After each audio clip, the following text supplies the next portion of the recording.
Hello दोस्तों, आप सभी का डी स्टोरी चैनल में हार्दिक स्वागत, वंदन और अभिनंदन है। तो दोस्तों, आज फिर से हम लेके आ गए हैं एक अच्छी सी मोटिवेशनल स्टोरी। तो दोस्तों, कहानी की शुरुआत करते हैं। एक गांव में एक लड़की रहती थी। उसका नाम बिंदिया था। उसके माता पिता का देहांत हो चुका था। बिंदिया अपने चाचा चाची के साथ रहती थी। चाचा खेत पर काम करने चले जाते थे। चाची दिन भर छोटी सी बच्ची से काम करवाती थी। बिंदिया का बहुत मन था पढ़ने का, लेकिन उसके चाचा चाची उसे पढ़ाना नहीं चाहते थे। तो दोस्तों, अभी तक आपने हमारे चैनल को सब्सक्राइब नहीं किया है तो प्लीज़ दोस्तों चैनल को सब्सक्राइब कर लीजिए। कहानी की अगले भाग में पूरे में चलते हैं कि कहीं पढ़ लिख कर वह कहीं चली न जाए। उन्हें मुफ्त की नौकरानी मिल गई थी। एक दिन बिटिया का घर का काम निपटा कर घर के बाहर खेलते बच्चों को देख रही थी। तभी बच्चे उसे साथ में खेलने के लिए बोलने लगे। बिंदिया, नहीं, मेरी चाची मुझे बहुत मारेगी, अभी वो सो रही है, इसीलिए मैं यहाँ बैठी हूँ। बिंदिया उदास बैठी थी। तभी गांव के सरपंच की पत्नी राधा वहां से गुजरी। राधा बिंदिया के माता पिता को अच्छे से जानती थी। राधा, बेटी इतनी उदास क्यों बैठी हो? क्या हुआ? क्या बात है? तबीयत ठीक है ना? क्या? बिंदिया, नहीं चाची, सब ठीक है। आप जाओ। अगर चाची ने आपसे बात करते हुए देख लिया तो बहुत मारेगी। राधा, बेटी मैं किसी से नहीं डरती हूँ, तू चिंता मत कर, बता क्या बात है। बिंदिया, राधा चाची को सारी बात बता देती है। अगले दिन गांव में पंचायत बैठती है और बिंदिया के परिवार को बुलाया जाता है। सरपंच, क्या रे बद्री, तुझे और तेरी बीवी को शर्म नहीं आती इस छोटी सी अनाथ बच्ची पर जुल्म करते हुए? बद्री, नहीं सरपंच जी, आपको किसी ने गलत खबर दी है।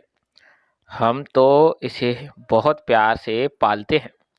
सरपंच, झूठ बोला तो गांव से तेरा हुक्का पानी बंद करवा दूंगा।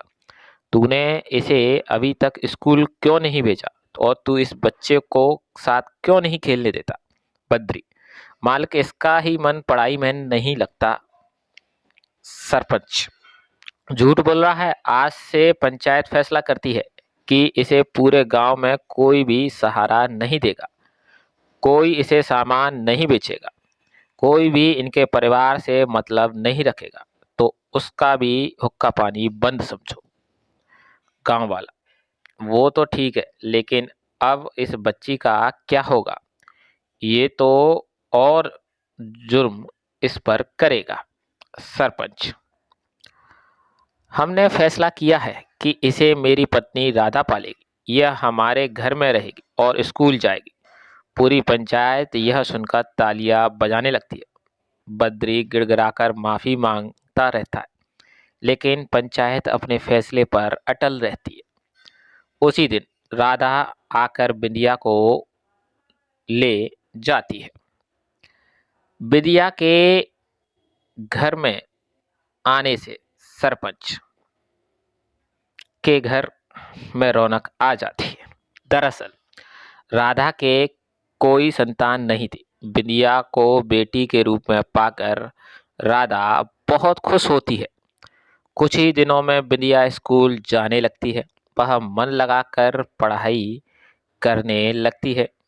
इधर बिंदिया के चाचा चाची को गांव छोड़ना पड़ता है। वे दोनों शहर में जाकर मजदूरी करने लगते हैं। धीरे धीरे समय बीत जाता है। एक दिन बिंदिया आकर राधा के गले लग जाती है।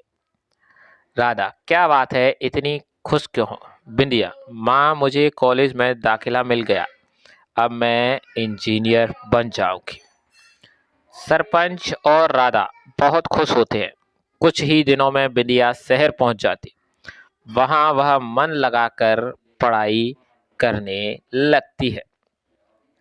पढ़ाई पूरी होने पर उसे डिग्री मिल जाती है। कुछ ही दिनों में उसे एक कंपनी में नौकरी भी मिल जाती।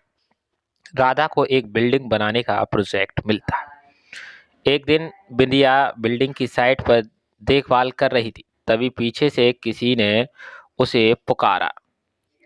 औरत, मैडम, मेरे पति बीमार रहते हैं। उनकी देखभाल के लिए मैंने एक दिन की छुट्टी ली थी। यहाँ मेरी जगह किसी और को रख लिया है। हम भूखे मर जाएंगे। मैं आगे से छुट्टी नहीं करूँगी। बिंदिया पलट कर देखती है तो वह बूढ़ी औरत को पहचान जाती है। यह उसकी चाची थी। उसी समय चाची बिंदिया के पैरों में गिर जाती। मालकिन, मुझे काम से मत निकालो। मेरे पति मर जाएंगे। हम भूखे मर जाएंगे। बिंदिया उन्हें उठाती है। बिंदिया बोलती है, कहाँ है तुम्हारे पति? मुझे उनके पास ले चलो। चाची बिंदिया को लेकर पास ही में बने एक झोपड़ी में ले जाती। बिंदिया, क्या हुआ इन्हें? चाची, अरे उठो, देखो इंजीनियर साहिबा आई हैं। बहुत अच्छी हैं ये मालकिन।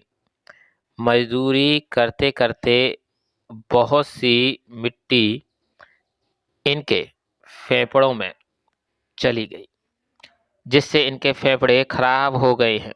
चाचा, अरे ये क्यों नहीं कहती? हमारे कर्मों की सजा मिल रही है।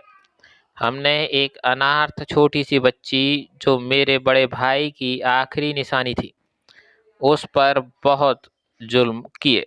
उसी की सजा हमें मिल रही है। गांव, खेत, मकान सब छूट गए। अब तो बस मौत का इंतजार है। यह कहकर दोनों रोने लगे। बिंदिया, चाची जी, आपने मुझे पहचाना नहीं। मैं वही छोटी सी बच्ची बिंदिया हूँ। चलो, मैं आपका इलाज करवाऊंगी। चा आज से आप मेरे साथ मेरे घर में रहेंगे। चाचा, बेटी तू बड़े दिल वाली है। तूने हमें माफ़ कर दिया, लेकिन हम इस लायक नहीं कि हम हमारे हाल पर हमें छोड़ दो। चाची, बेटी, हम किस से मुंह तरह से तेरे साथ चले? जब तुझे हमारी ज़रूरत थी तब हमने तुझे पर जुर्म किया। बिंदिया, चाची, अगर वह सब नहीं होता तो शायद आज मैं इंजीनियर ना बन पाती। जो होता है अच्छे के लिए होता है। बिंदिया उन्हें अपने साथ अपने घर ले गई। चाचा का इलाज करवाया। फिर एक दिन दोनों को लेकर बिंदिया गांव पहुंची। सरपंच, अरे बद्री बेटी, ये तुझे कहाँ मिल गया? बिंदिया, पिताजी, यह मेरे बहुत बुरे हालत में थे, बहुत बीमार थे, अब ठीक है। इन्हें इस गांव में रहने दीजिए। इनका सारा खर्चा मैं उठाऊंगा। राधा, देखा बद्री, जिस बेटी को तुमने कभी कद्र भी नहीं की, वो तुम्हारे बुढ़ापे का सहारा बन गई। चाचा चाची कुछ नहीं बोले। तो दोस्तों, कैसी लगी आज की ये मोटिवेशनल कहानी? कर्म का फल हर व्यक्ति को भुगतना पड़ता है, चाहे वो कोई भी कर्म करे। ऐसा ही इस कहानी में एक बड़े भाई की बेटी को बेटी ना मानना, ये सबसे बड़ा, कह सकते हो, आपके दुख और नसीबों का कारण बन सकता है। क्योंकि कोई बेटी अनाथ हुई आपके बड़े भाई की, तो वो आपकी ही बेटी है, जो कि इस कहानी में कुछ अलग हुआ। फिर उन्हें वो भुगतना पड़ा जो वो ज़िंदगी में नहीं सोच सकते थे। इसीलिए कहते हैं, अच्छे कर्म करते रहिए और अच्छी से लोगों से व्यवहार निभाते रहिए। क्या पता आपकी किस्मत ऊपर वाला कब बना दे।